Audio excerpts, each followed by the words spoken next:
O Vasco já mudou muito com a chegada do Renato Gaúcho e esse empate contra o Cruzeiro deixou algumas sensações bem claras. Tem muita coisa boa aparecendo, mas tem problema que continua igual no ano passado. E não é culpa do Renato Gaúcho. Inclusive, a gente precisa falar da herança do trabalho do Fernando Diniz. Tem ponto positivo, tem ponto negativo, é claro, não tem como ser diferente. Então já chega junto no like, eu sou o Nicolas. Muito prazer, você tá no Nico Vasco. Aqui eu falo de Vasco da Gama todo dia, então já chega junto aí, confere se tá inscrito no canal, vai participando aí nos comentários. O primeiro ponto, para começar a história, o Renato é um cara que busca resultado. Independente de qualquer coisa que aconteça na partida, ele quer sair com o melhor resultado possível.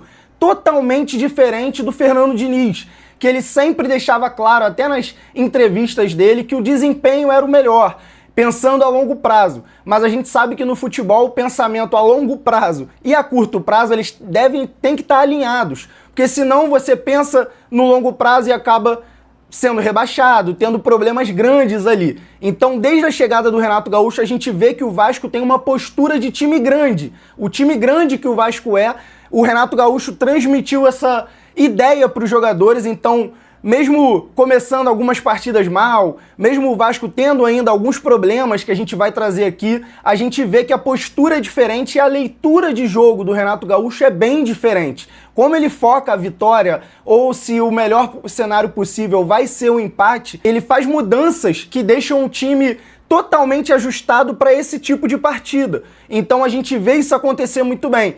O Vasco acabou melhorando muito a sua questão ofensiva. Então não tem mais aquela cobrança excessiva do Fernando Diniz. E nesses dois jogos já mostrou que o Vasco é capaz de virar partidas, o Vasco é capaz de bater de frente com times bem mais fortes, independente de momento ali ou não. E aí a gente vê que o Vasco, atualmente, com a chegada do Renato Gaúcho, marcou 5 gols em 2 jogos. Enquanto nos últimos 3 jogos do Fernando Diniz, foi 1 gol contra o Volta Redonda, nenhum gol contra o Fluminense e 1 gol contra o Santos. Ou seja, 2 gols em 3 jogos em comparação com 5 gols em 2 jogos. E os adversários do Renato Gaúcho bem mais difíceis. Temos que levar em conta também que o Renato Gaúcho usa menos jogadores ofensivos. O Fernando Diniz, além de botar um time sempre muito ofensivo, independente do adversário, independente do que tivesse acontecendo, ele tentava impor o jogo dele, ir pra cima, atacar. Ele também fazia com que os zagueiros apoiassem no ataque. Então você via o Robert Renan virando lateral, você via o Cuesta ou até mesmo o Saldívia virando lateral também, que é uma herança deixada do Fernando Diniz aí, e acabava que deixava a defesa mais vulnerável, e mesmo que você tenha uma defesa vulnerável, se você marca gols, tá tudo bem. Não era o caso. O Renato Gaúcho sim tá fazendo o time do Vasco, mesmo usando menos jogadores ofensivos, fazer mais gol. Então a gente até tem um link aí que é o problema que o Vasco vem sofrendo desde o ano passado. E eu deixo claro que isso não é culpa do Renato Gaúcho e talvez nem seja tanta culpa assim do Fernando Diniz. Por quê? Porque eu enxergo uma certa falta de postura. Vou usar uma palavra difícil aqui, que seria responsabilidade coletiva. O que seria isso, né? O cara... Pô, o meu companheiro falhou, eu vou cobrir, não tem ninguém marcando o cara, eu vou lá marcar. Falta isso em alguns momentos e em alguns jogadores, não tô falando que é o time inteiro do Vasco.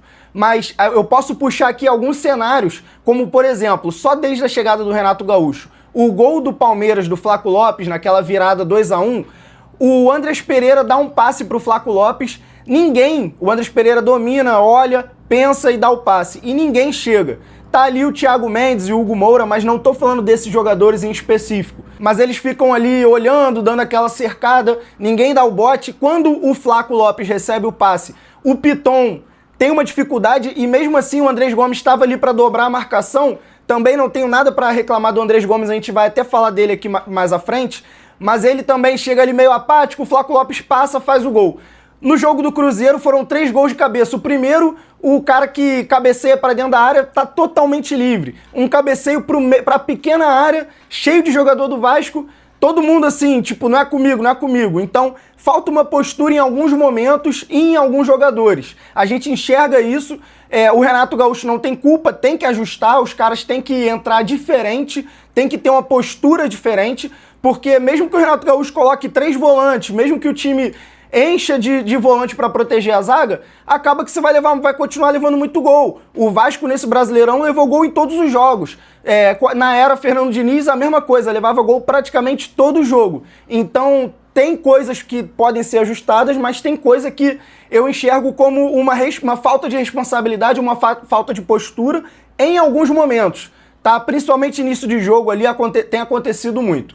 Vou pedir para você aí, fortalece no like. Se você é vascaíno, tem muita resenha ainda aqui nesse vídeo. Não sai do vídeo, dá o like, confere se tá inscrito. Se você não pegou no início, muito prazer, eu sou o Nicolas, tá? Você tá no Nico Vasco. Vamos direto ao que interessa.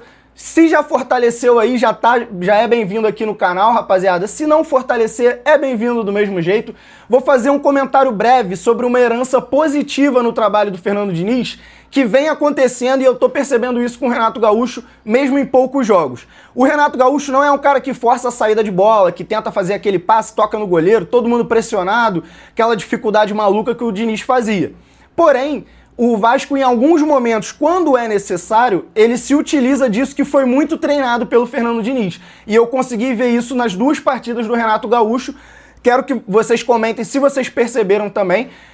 Em alguns momentos, o Vasco dá a saída longa. Em alguns momentos que tem tranquilidade, o time não tá pressionando, ele sai jogando tranquilo ali desde a zaga, mas quando é necessário, quando o Cruzeiro, por exemplo, pressionou, quando o Palmeiras pressionou, você vê aquelas tabelinhas em estilo Fernando Diniz e saindo muito bem da pressão, tem uma ótima saída da pressão. O Renato Gaúcho não força isso, mas ele utiliza, ou até é natural dos jogadores, que acabou de mudar o treinador, né? Mas é uma coisa que o Renato Gaúcho pode sim aproveitar bem. E aí ele iria utilizar a melhor arma do Fernando Diniz quando necessário. Faz aquela tabelinha, aquela saída de jogo. O Léo Jardim subiu muito o seu nível com a bola nos pés. Ele tem jogado muito bem com a bola no pé, tá ajudando na saída de bola. Eu não fico nervoso quando recuam a bola pro Léo Jardim. Inclusive no jogo do Cruzeiro, recuaram ali de uma forma meio maluca, umas 2 ou 3 bolas e ele deu conta. Então realmente é um ponto positivo. Vou falar o seguinte, rapaziada, como eu falei da postura defensiva, a gente precisa falar aqui de um exemplo de uma postura positiva, boa, que é o Andrés Gomes. Um cara que ele é o espírito do Vasco. O Renato Gaúcho trocou ele no jogo contra o Cruzeiro por conta do cartão amarelo, que foi um cartão amarelo que realmente reforça o que eu tô falando aqui. Parece que colocaram um torcedor para jogar. O Andrés Gomes se revolta quando o Vasco é injustiçado. Ele parece que tá há anos aqui, se identifica muito com tudo que acontece. Então é um cara que dá a vida, volta muito para marcar, ajuda demais na marcação. Se ele ajustar um pouco esse ponto ofensivo na hora dele finalizar as jogadas, aquele último passe, aquela finalização, ele vai ser o craque do Brasileirão, vai ser o melhor jogador do Brasileirão. Ele tem muita facilidade em driblar e ele é um cara que se doa muito. Ele se doa demais, tem um físico diferenciado. Aquela situação do cartão amarelo dele foi justamente porque ele estava revoltado. E depois o próprio presidente Pedrinho ficou revoltado e foi fazer as cobranças também, justamente mostrando que parece que colocaram um torcedor para jogar. É o caso do Andrés Gomes. Para mim, é um cara nota 10, merece todo o reconhecimento. Eu quero a opinião de vocês aí embaixo. Deixa a sua opinião nos comentários. Pra gente finalizar aqui o vídeo, pra mim esse empate mostrou exatamente isso. O time tem outra cara, outra postura. O Renato tá corrigindo muita coisa em pouco tempo. Só que tem coisas que vêm desde o ano passado, como esse problema na zaga, uma zaga baixa, então acaba levando gols de cabeça ali. Uma falta de organização em alguns momentos, acaba levando muito gol bobo, o que faz com que o Vasco leve gol todo jogo, toda partida aí o Vasco tá levando gol. A exemplo disso, 6 jogos no Brasileirão, levou gol em todas as rodadas. Então a gente sabe que o Renato tá conseguindo ajustar, ele ainda precisa corrigir uns detalhes, mas o cenário é muito positivo. Quero saber se você concorda comigo, deixa a sua opinião aí nos comentários. Tudo que eu trouxe aqui, os pontos positivos, negativos, a herança positiva do Fernando Diniz, se vocês concordam comigo. Dá o likezão pra fortalecer. Eu sou o Nicolas, foi um prazer trocar essa ideia aí com vocês, rapaziada. Confere se tá inscrito no canal. Nico Vasco, aqui tem Vasco todo dia e até a próxima.